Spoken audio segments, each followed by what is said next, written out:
Assalamualaikum warahmatullahi wabarakatuh. Perkenalkan, kami dari grup H dari kelas Instrumentasi Medis 2021.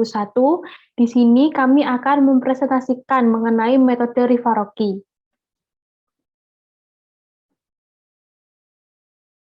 Dengan anggota yang pertama ada Akirul Al-Fatiani dari NIM 023, Arzila Agnitarami NIM 044, dan saya sendiri Karisma Novi NIM 089.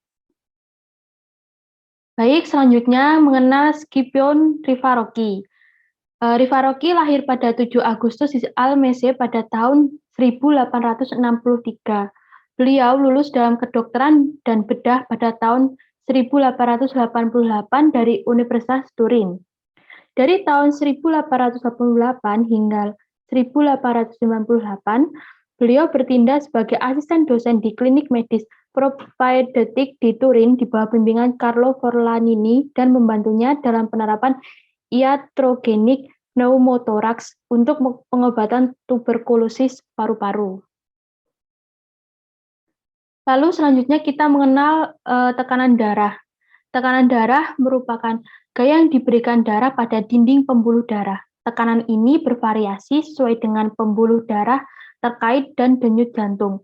Tekanan darah paling tinggi terdapat pada arteri-arteri besar yang meningkatkan jantung dan secara bertahap menurun sampai ke arteriol. Akhirnya, setelah mencapai kapiler, tekanan ini sedemikian rendah sehingga tekanan ringan dari luar akan menutup pembuluh darah ini dan mendorong darah keluar.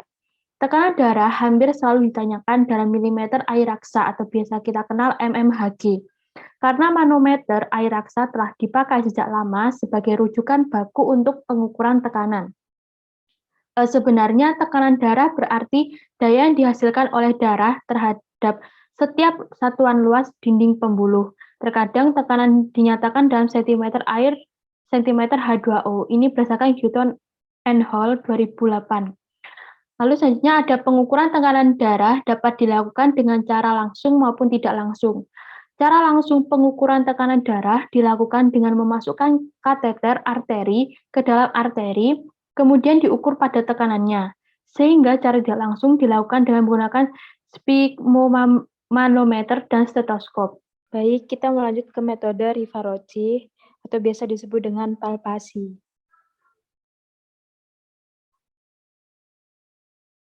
Nah, untuk pengukuran tekanan darah itu dibedakan menjadi dua, yaitu metode langsung atau direct method dan metode tidak langsung atau indirect method.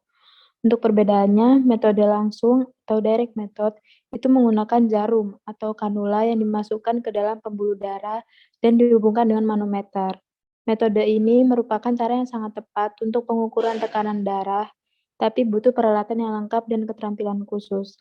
Sedangkan metode tidak langsung atau indirect method itu menggunakan dua cara, yaitu palpasi yang mengukur tekanan sistolik dan auskultasi yang dapat mengukur tekanan sistolik dan diastolik. Cara ini tuh memerlukan alat stetoskop. Next. Nah, untuk perbedaannya, metode palpasi itu hanya dapat diukur tekanan sistolik. Metode palpasi harus dilakukan sebelum melakukan auskultasi untuk menentukan tinggi tegangan yang diharapkan. Palpasi juga dilakukan bila tekanan darah sulit didengarkan, tetapi dengan palpasi tekanan diastolik tidak dapat ditentukan dengan akurat. Pemeriksaan denyut nadi sederhana biasanya dilakukan secara palpasi. Palpasi adalah cara pemeriksaan dengan meraba, menyentuh, atau merasakan struktur dengan ujung-ujung jari. Alat yang digunakan pada metode palpasi saat pengukuran tekanan darah yaitu menggunakan sphygmomanometer atau tensimeter. Sedangkan metode auskultasi itu dapat diukur tekanan darah sistolik maupun tekanan diastolik. Pada pemeriksaan dikatakan auskultasi apabila pemeriksaan dilakukan dengan mendengarkan suara-suara alami yang diproduksi dalam tubuh. Pengukuran tekanan darah dengan cara auskultasi menggunakan sphygmomanometer atau tensimeter ditambah dengan stetoskop.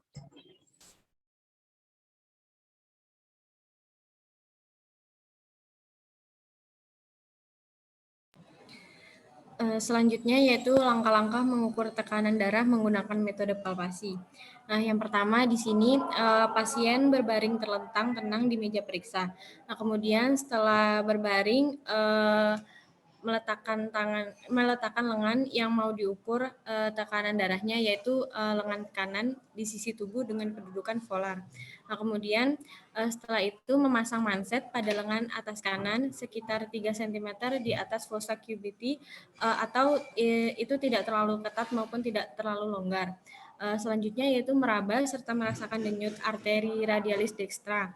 Nah, kemudian setelah itu memompa udara ke dalam manset sampai tinggi Hg, yang mana Hg itu satuan milimeter eraksa pada manometer sekitar 20 milimeter eraksa. Kemudian itu lebih tinggi dari titik di mana denyut nadi arteria radialis dextra tak teraba. Kemudian selanjutnya yaitu mengeluarkan udara dalam manset secara perlahan-lahan dan berkesinambungan. Di sini itu maksudnya dengan cara memutar sekrup pada pompa udara yang mana berlawanan arah jarum jam. Nah, kemudian selanjutnya yaitu mencatat tinggi dari Hg itu pada manometer di mana arteri radialis pertama kali teraba kembali. Nah, kemudian nilai inilah yang menunjukkan besarnya tekanan sistolik pada palpasi. Nah, kemudian selanjutnya yaitu langkah-langkah mengukur tekanan darah menggunakan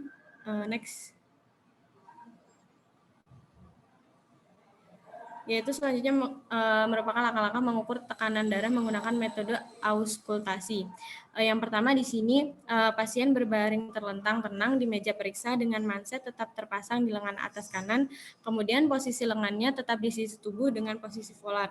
Kemudian setelah itu menentukan letak arteri brachialis dextra secara palpasi pada fossa cubitus dan meletakkan stetoskop di atas brachialis dextra tersebut. Kemudian selanjutnya memompa udara ke dalam manset, kemudian setelah itu akan terdengar suara bising arteria brachialis dextra melalui stetoskop. Selanjutnya meneruskan memompa udara ke dalam manset, kemudian suara bising dari arteria brachialis dextra tersebut perlahan akan menghilang. Kemudian selanjutnya memompa terus udara ke dalam manset sampai tinggi Hg pada manometer sekitar 20 mm Hg, lebih tinggi dari titik di mana suara bising arteria brachialis dextra tadi menghilang. Kemudian selanjutnya mengeluarkan udara dalam manset secara perlahan-lahan dan berkesinambungan dengan melihat tinggi Hg pada manometer. Kemudian selanjutnya